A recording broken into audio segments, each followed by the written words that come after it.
Cabildeo presenta Informe Especial con Amalia Pandó. Muy buenos días. Evo Morales comentó como una anécdota simpática un hecho de prepotencia inadmisible en democracia. Dijo: cuando vine a inaugurar el Coliseo, el comandante de la escuela de sargentos, cuando el comandante de la escuela de sargentos metía un gol, la banda tocaba dianas. Y cuando su capitán general, es decir, él, Evo Morales, metía gol, no tocaban diana. Y les hemos dado un arresto de 2 días. Es decir, Evo Morales decide sobre la libertad de personas que no tocaron la diana para festejarlo cuando él metía gol. Bueno, este no es un hecho aislado, ¿verdad? Muestra que él actúa como un faraón porque se ha convertido en un faraón. La víspera le hemos hecho un recuento de hechos de cómo de a poquito esta democracia se ha convertido en un gobierno autócrata, en un gobierno que tiene que ver con la voluntad, los gustos y los placeres de Evo Morales. Esta no es una excepción, recordará usted que se ha debido quedar con la boca abierta como el resto cuando en agosto del 2015 vimos que un oficial de las Fuerzas Armadas le estaba atando los cordones del zapato de Evo Morales. No solo era el acto de amarrarle los cordones al presidente, pero el gesto con el que Evo Morales le dio esa instructiva, solo un movimiento de dedo y el oficial entendió que tenía que ponerse de rodillas y amarrarle los guatos del zapato. Estas conductas, podríamos decir en singular, esta conducta que es la prepotencia propia de alguien que no es un servidor público, sino que tiene a su servicio, que son lacayos, todos somos lacayos, los empleados públicos son lacayos a su servicio, y Bolivia ya no es la patria a la que tiene que defender, el territorio al que tiene que servir, sino que es un territorio que es propio, se ha adueñado de el territorio y de sus instituciones, etcétera, etcétera, porque pues todo está a su servicio. Por eso cuando él juega fútbol es un hecho importante, ¿no? Hay que transmitirlo por televisión. Bueno, tiene lesiones ahora que le impiden jugar fútbol, el Estado boliviano se ha ahorrado un montononón de plata en esas transmisiones, pero refleja que él ya no es un presidente, es un faraón, y en consecuencia eso tiene una perspectiva política. Nadie que se hace un palacio de 30 y tantos millones de dólares se va a ir el próximo año, ¿no? Si uno se hace un palacio es para quedarse, si uno se compra aviones, helicópteros, vehículos blindados, es para quedarse, y ese es el proyecto político. Hoy quiero pasar al segundo tema. Esto tiene que reflejarse en economía. Este proyecto de transformación, este proceso de cambio de democracia a dictadura, tiene que reflejarse también en la economía. ¿Qué pasó en la economía? Y ese es el tema de hoy. Pues podemos decir que lo primero que ha surgido es una burguesía azul. Esta burguesía azul, pues hay burguesía, hay una gran burguesía, hay una mediana burguesía y hay una pequeña burguesía azul que ha surgido fruto del rentismo. Lo propio ocurrió cuando gobernó el MNR a lo largo de 12 años. Una burguesía rentista. ¿Qué quiere decir eso? Que es una burguesía que depende de los contratos del gobierno, del favor político. Ya mencionábamos que lo primero que hizo este gobierno fue comprarse la empresa más grande de soya en Santa Cruz. La soya es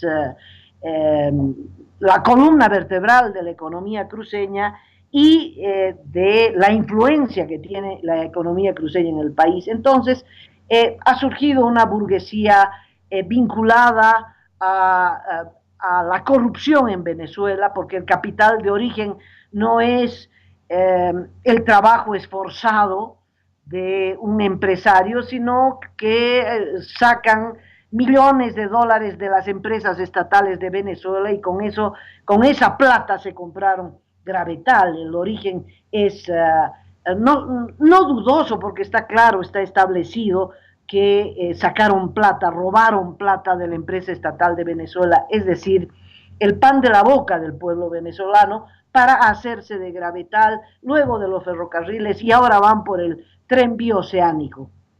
Esa es una burguesía, digamos, grande, ¿no? La misma que ha construido, ha hecho las obras civiles en el teleférico, son contratos de millones y millones de dólares. Bueno, la otra pata de esta burguesía azul tiene ojitos rasgados, son los chinos. Estos chinos que no son grandes empresarios de la China que vienen a invertir a Bolivia, no, son ciudadanos chinos que vienen con una mano adelante y otra detrás y que a través, por ejemplo, del tráfico de licencias, de concesiones mineras, se hacen de millones de dólares solo de traficar, de revender las licencias mineras. Tienen actualmente el monopolio de la explotación ilegal de oro, pero también los chinos se han adjudicado grandes contratos, millonarios contratos. Usted ya sabe la historia de Camsé, la empresa que pues manejada por los chinos, pero que tenía a Gabriela Zapata como la operadora política para conseguir esos contratos. Pero la clave de la economía y de la política para generar una burguesía rentista al servicio del MAS, porque esa es la clave, al servicio del MAS, es el decreto que ha liberado al gobierno de la obligación de hacer licitaciones. Siempre en los contratos estatales ha habido corrupción, pero nunca, nunca de la manera desorbitante del actual régimen. Y para no irse, para no perder tiempo en falsas licitaciones, pues hicieron este decreto, chao licitaciones. Hay que hacer licitaciones cuando el monto es superior a 1.000.000 de bolivianos, pero resulta que si usted ve la lista de obras que se han concedido, todas son, o la mayoría son, contratos directos. Han encontrado un mecanismo para eludir su propio decreto, y es que si hacen 3 licitaciones y las 3 licitaciones fallan, se les declaran desiertas, van al contrato directo. Y en el contrato directo está la clave.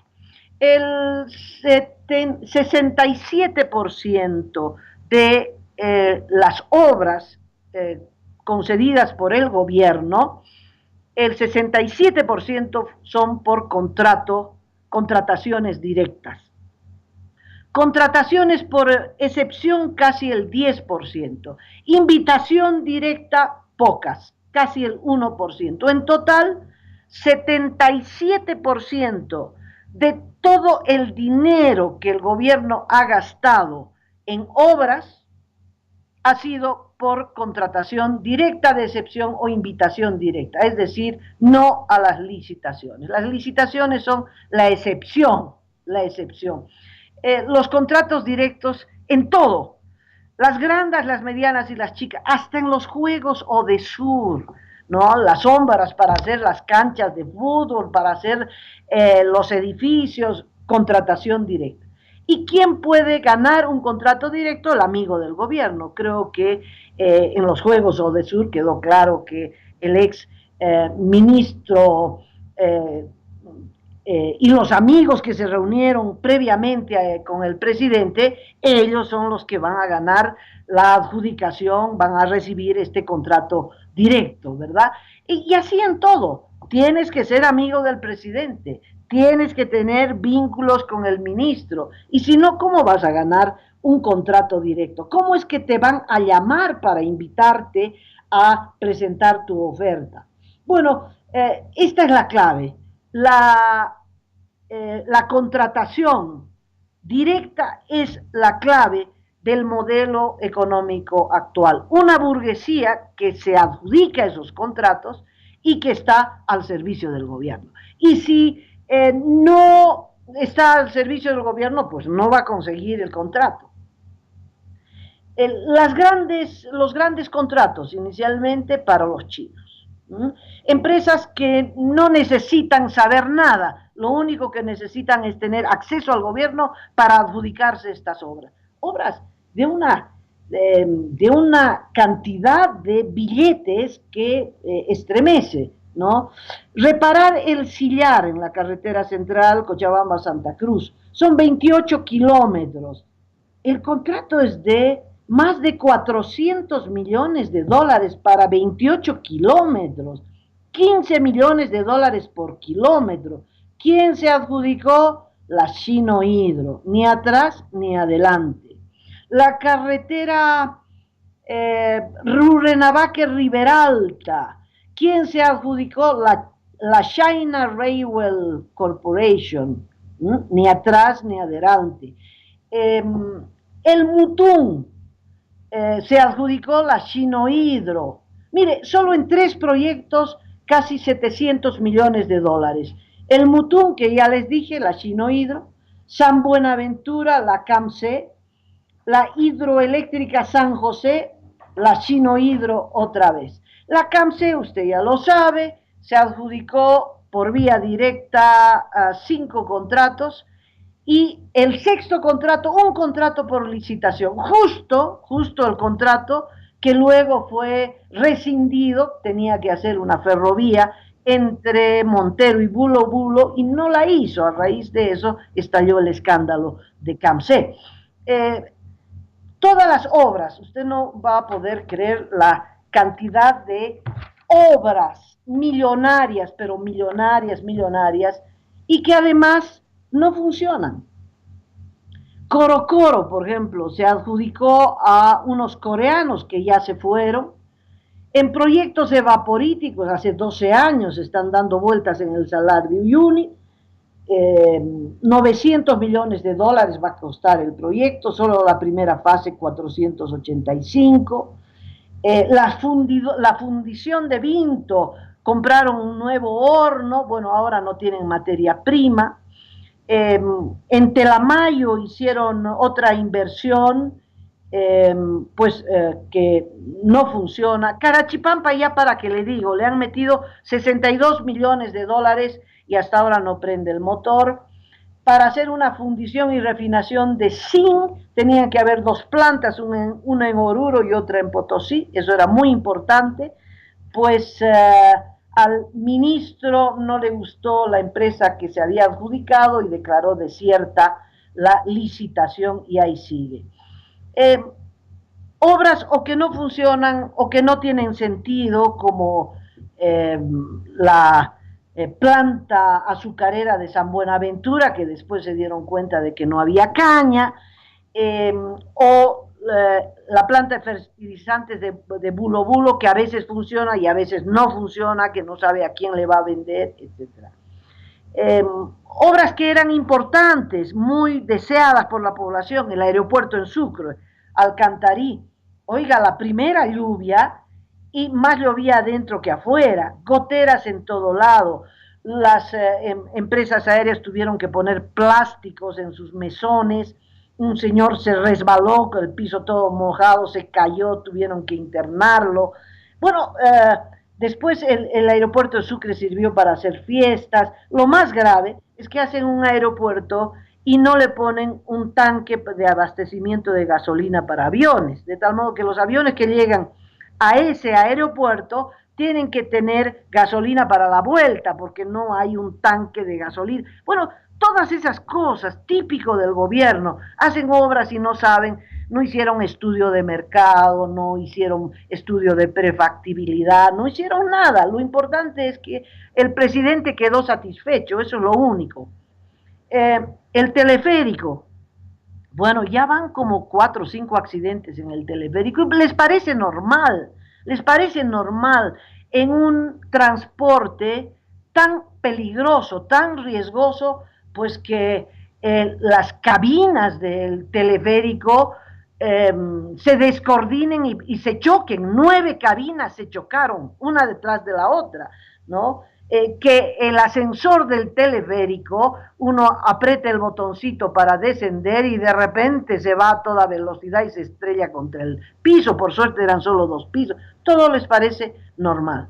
Bueno, esa es la burguesía, ¿verdad? Empresas medianas o empresas grandes no necesitan saber hacer nada. Por eso es el fracaso de estas obras. Porque lo importante es tener muñeca política para adjudicarse la obra.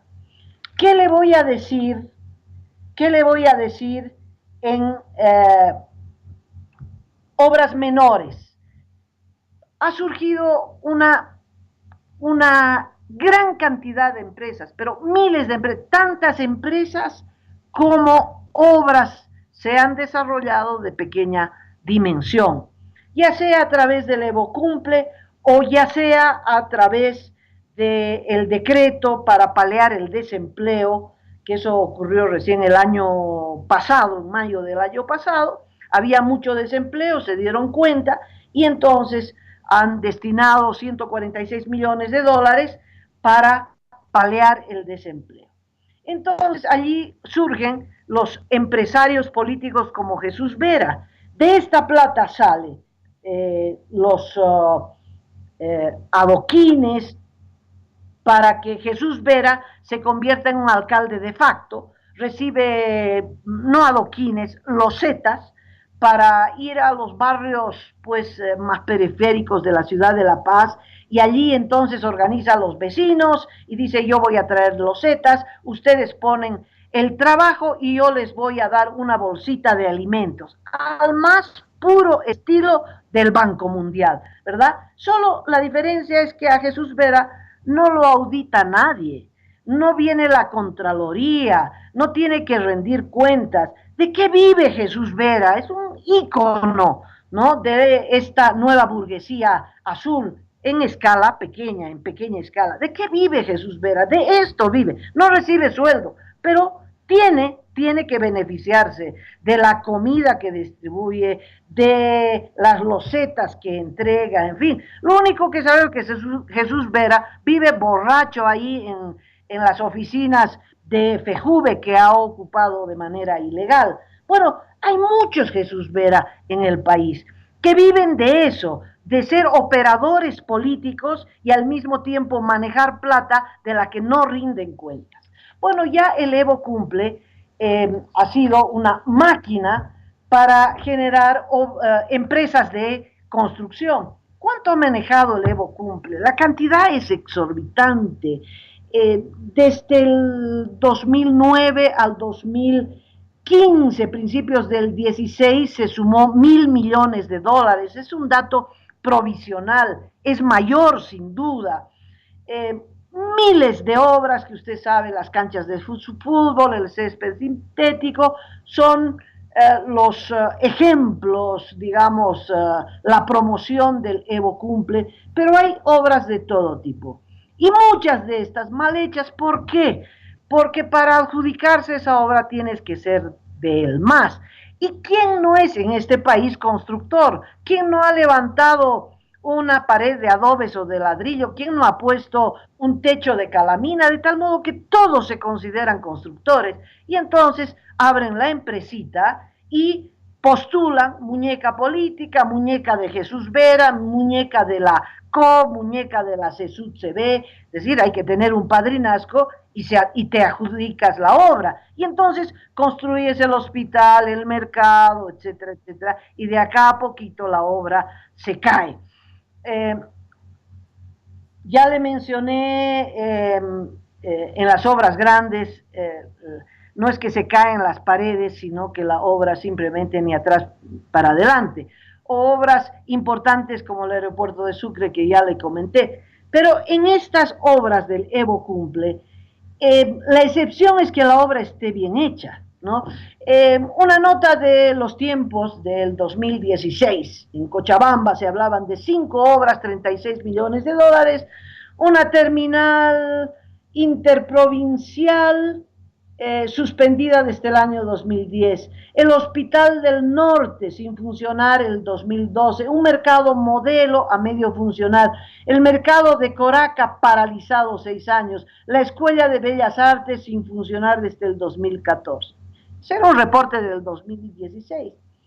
Encuentro otro reporte de hace poquito también de los tiempos, que dice Cochabamba ha sido el departamento más beneficiado con las obras y da una cifra que yo no sé si anoté mal, entendí mal, 15 mil millones de bolivianos en 3.753 obras, son 2.000 millones de dólares, en fin, pongo en interrogación esa cifra, pero ¿qué es lo que me importa? Que reportan las obras mal hechas, y entonces otra vez encuentro Hospital del Norte, 5.400.000 bolivianos, no está funcionando desde el 2012. Se ratifica la información de hace 2 años. Y dice, el hospital, centro oftalmológico construido para que los médicos cubanos atiendan a la población, está a punto de derrumbarse. Bueno, con esta cantidad de plata, ¿no? Miles de pequeñas empresas constructoras se hicieron. Por ejemplo, en el TIPNIS, usted cuando se paralizó las obras, el triunfo de la octava marcha, se paralizó la construcción de la carretera, pero ni bien ese triunfo fue revertido y nuevamente dijeron que iban a hacer la carretera, inclusive antes de aprobar la ley para tumbar la intangibilidad del TIPNIS, pues ya los propios cocaleros habían constituido la empresa constructora para hacer la carretera en el TIPNIS. Entonces, como ve, no se necesitan ingenieros, no se necesitan geólogos, no se necesitan arquitectos. Cualquiera puede hacer una carretera, cualquiera puede hacer un hospital, cualquiera puede hacer Misicuni. La clave es tener la muñeca política. Y ese es el estilo de nuevos empresarios que han surgido en el país, rentistas. Se le termina ese contrato y siguen correteando detrás del MAS para ver si consiguen otro contrato. Y por supuesto, le sacan una ganancia del 50%, le sacan la ganancia y ponen malos materiales, en fin, porque tienen que ganar. Esa es la lógica del capitalismo. Pero ya un capitalismo salvaje porque nadie controla la calidad de esas obras. Si el alcalde puso un poco de dinero, no se sabe. Si la gobernación puso en esa obra otro poco de dinero, no se sabe. ¿Quién puede controlar esas obras? ¿Quién puede ver la calidad? Nadie sabe, y por eso están o rajadas, o cayéndose, o con goteras, en fin. Esa es la burguesía que ha nacido en estos últimos 12 años. La conclusión de los analistas, el CEDLA hizo varios estudios advirtiendo, hay mucha presión tributaria sobre las empresas legalmente establecidas y el resultado es la informalidad. Bueno, este estudio del CEDA fue confirmado por otro estudio del Fondo Monetario Internacional, hablando de las economías sombrías. Somos los genios de la economía sombría. Bueno, somos es mucho. El MAS ha llevado al país a esto, a este estado de economía sombría. Somos el número 1 en 358 países de tener la economía informal más grande del planeta. El segundo país disputándonos, pisándonos los talones, Zimbabue. El subempleo, la economía informal, la conclusión es que hay tanta presión impositiva a los que legalizan el negocio y para evitar el pago de impuestos y el pago de el costo social de los trabajadores, seguridad social, un aguinaldo, vacación, segundo aguinaldo. Bueno, es mejor no legalizar la empresa. Y el otro factor que menciona el CEDLA es que hay un proceso de crecimiento de las ciudades. El 70% de la población vive en ciudades, y cuando usted vivía en el campo y viene a la ciudad, a qué se va a dedicar? ¿A qué se va a dedicar? ¿Acá va a conseguir trabajo en alguna fábrica? ¿Cuál fábrica? No hay fábricas, se están cerrando. En un restaurante tal vez, pero lo hacen trabajar 18 horas al día. Entonces, mejor poner un puesto de mandarinas en la esquina, y si tiene un poquito de capital entre parientes aquí y allá, por ahí el papá lo ayuda, entonces se compra un minibús, y en provincia el minibús chuto. Todo lo que es ilegal es rentable. Y entonces una sociedad que uno, tienes que tener muñeca política para conseguir un contrato en el Evo Cumple, muñeca política para hacer una obra un poquito más grande, un aeropuerto, una escuela, en fin, y una muñecaza política para conseguir un contrato como los que han conseguido los chinos. Pero si no tiene esa muñeca política, entonces usted está condenado a ser comerciante minorista o minibusero o ser contrabandista, aunque el término es duro, y internar al país autos, vehículos chitos. Es un negocio muy grande. En los municipios donde hay mucho vehículo chuto, el contrabando de gasolina es un gran negocio. En fin, todo lo ilegal es lo que mueve la economía boliviana. A los legales, que es el 20 y en retroceso, el 20% de las empresas constituidas en el país, lo legal es 20%, 80% está en la informalidad, en esta economía sombría porque no la registras en ningún papel, es como Kiborax, ¿verdad? No se ha registrado en Fundempesas porque cuesta, no se registra en impuestos nacionales. Es que si usted saca el NIT, de acá a 20 años va a aparecer impuestos nacionales con una facturilla que usted no pagó, y le van a, pues corre el riesgo de perder su casa, de perder su auto. La presión tributaria es terrible. El que toque en su puerta y le digan que son de impuestos nacionales, bueno, a partir de ahí su familia no duerme más. ¿Para qué? Mejor entonces ser informal. No tengo que responderle a nadie, no pago impuestos, no me persigue impuestos nacionales, no me persigue nadie. Y entonces la posibilidad de recaudar impuestos se hace apretando a los giles que sacaron NIT, a los giles que están en la economía formal. A ellos se les pide doble aguinaldo. Es muy divertido esto del doble aguinaldo, porque es obligatorio para los privados, pero las empresas públicas, la administración pública, puede o no puede, dependiendo si puede o no puede, pero eso no le han preguntado a la empresa privada. Es decir, hay una política para desmontar lo que es legal. Lo que prima es la política ilegal, como decían, el otro sendero, el de los informales. Eso ha crecido dramáticamente en el país y va a seguir creciendo dramáticamente en el país. Bueno, acá viene lo grave, y es que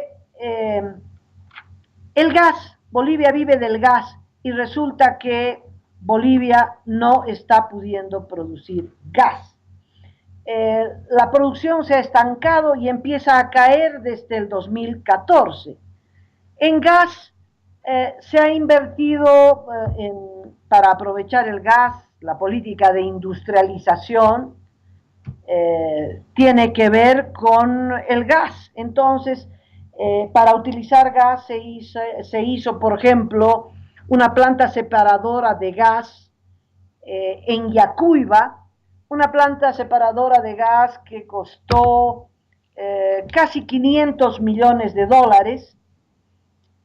Esta planta resulta que tenía que sacar los líquidos, la parte rica del gas que se exporta a la Argentina, y con esos líquidos pues hacer GLP, se iba a exportar el GLP, y además iba a servir para generar materia prima para otra gran planta que iba a costar 2.000 millones de dólares, un complejo petroquímico para hacer bolsitas de plástico, como si al planeta le faltaran bolsitas de plástico. Bueno, esta planta se ha inaugurado con bombos y platillos, la presencia del presidente del Paraguay, Horacio Cartes, que llegó. Las fotos son muy lindas porque cada vez que el presidente inaugura algo, bueno, parece que ya estamos tocando el cielo, y resulta que hoy esa planta produce al 23% de su capacidad, 23% de su capacidad. ¿Por qué?